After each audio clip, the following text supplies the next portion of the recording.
Friends, ఈరోజైతే మళ్ళీ ఒక ఇంపార్టెంట్ టాపిక్ గురించి అయితే మాట్లాడనీకి వచ్చిన. అదే చేతబడి అండ్ బ్లాక్ మ్యాజిక్, బాణామతి లాంటివి నిజంగా ఉన్నాయా? లేవా? ఉంటే ఎంతవరకు నిజం? ఎంతవరకు దాన్ని నమ్మాలి? మామూలుగా బాణామతి, చేతబడి అనేటివి ఒకటే పేర్లు. ఒక్కొక్క ప్రాంతంలో ఒక్కొక్క రకంగా పిలుచుకుంటారు. సో, మనం పిలిచే పేరు వచ్చేసి ఎక్కువగా చేతబడి. చేతబడి అనేది ఎంతవరకు నిజం?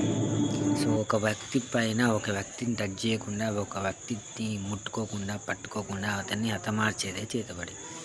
సో, ఈ చేతబడి అనేది కొన్ని తాంత్రిక విద్యలతోటి అండ్ కొన్ని ఒక విలువైన సాధనలతోటి చేసేది ఒక విద్య. ఇదే చేతబడి.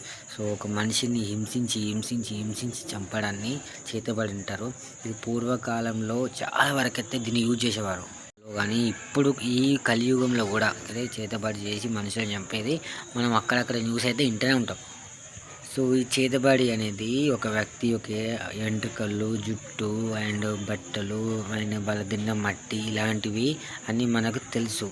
సో, వీటితోటి వాళ్ళని ఎంత విధంగా వాళ్ళని మానసికంగా కావచ్చు, శారీరకంగా కావచ్చు, వాళ్ళని చాలా బలహీనపరచవచ్చు. అది ఎట్లా అంటే, ఒక వ్యక్తి ఇంటి ముందు వాళ్ళు ప్రశాంతంగా ఉంటున్న ఒక వ్యక్తి ఇంటి ముందు కొన్ని నిమ్మకాయలు, పసుపు అవన్నీ చల్లామనుకో, వాళ్ళు మెంటల్గా చాలా డిస్టర్బ్ అయిపోతారు. ఎంత డిస్టర్బ్ అయిపోతారంటే, సో వాళ్ళకి ఏదో జరగబోతుంది, ఏమో అయిపోతుంది అని వాళ్ళనే బాగా ఏం పని చేయలేక వాళ్ళనే వాళ్ళు హెల్త్ ఖరాబ్ చేసుకుంటారు ఫస్ట్ ఆఫ్ ఆల్. సో, వాళ్ళు వీడి చేతబడి చేసేది ఎంతవరకో కానీ, సో వాళ్ళు మాత్రం విపరీతంగా టెన్షన్గా ఫీల్ అయిపోతుంటారు. సో, ఇంటి ముందు ఒక నిమ్మకాయ మనం అప్పుడప్పుడు చూస్తుంటాం న్యూస్. ఇంటి ముందు నిమ్మకాయలు వేస్తుంటే వాళ్ళు చూసి తిట్టి భయపడుతుంటారు. బయటకే తిరుగుతుంటారు కానీ లోపల మస్తు భయపడుతుంటారు. సో, అట్లాంటి వాళ్ళు చాలా హింసపడుతుంటారు. ఎప్పుడే ఇంపాక్ట్ ఉంటుంది. ఎట్లా అంటే, సో నిమ్మకాయ నుంచి ఎప్పుడైనా సరే మనకు నెగిటివ్ ఎనర్జీ కానీ పాజిటివ్ ఎనర్జీ కానీ స్ప్రెడ్ అవుతుంటుంది.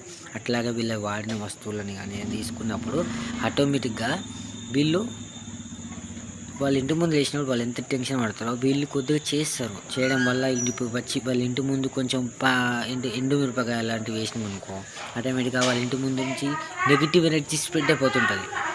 సో, నెగిటివ్ ఎనర్జీ స్ప్రెడ్ అవుతుంటే ఆటోమేటిక్గా వాళ్ళు ఇంకా ఇంకా ఇంకా ఇంకా బానిసలాగా వాళ్ళకి వాళ్ళు ఏం పని చేసుకోలేక వాళ్ళ హెల్త్ ఇంపాక్ట్ అవుతుంటుంది. సినిమాలలో చూపించినట్టయితే ఇట్లా ఇట్లా ఒక బొమ్మను ఇట్లా కూర్చొని వాళ్ళకి పెయిన్ రావడం ఇట్లాంటివి అయితే ఈ కాలం అయితే లేవు. మూఢనమ్మకాలను ఉద్దేశించి నమ్మమని చెప్పడం నా ఉద్దేశం అయితే కాదు. ఇట్లా లేదు అని చెప్పనీకే నేను ఈ వీడియో చేస్తున్నా. సో, చేతబడి అనేది ప్రజెంట్ అయితే ఎవరు నమ్మరు. బట్ పూర్వకాలంలో మాత్రం అలాంటివి ఉండేవి. తంత్రశక్తులు, మంచి సిద్ధి కావాలి, మంచిగా సాధన కావాలి. అవి చేయాలంటే అప్పుడు మాత్రమే మనకు అవి చేయడానికి ఉంటాయి. ఫైనల్గా చెప్పేది ఏంటంటే, చేతబడి, బాణమతి లాంటివి ఏమీ లేవు. ఓకేనా? సో, చాలామంది వాళ్ళు ఏదో చేస్తుర్రు, వీళ్ళు ఏదో చేస్తుర్రు అనే ఒక మానసిక ఆందోళన వల్లనే చాలా వరకే డిస్టర్బెన్స్ అవుతుంటారు. సో, దొంగ బాబాలను, దొంగ గురువులను నమ్మి మీ హెల్త్ని మీరే పాడు చేసుకోకండి అని నా ఒక ఉద్దేశం. జై శ్రీరామ్. నెక్స్ట్ వీడియోతో మళ్ళీ మీ ముందుకు వస్తా. By by now. Take care.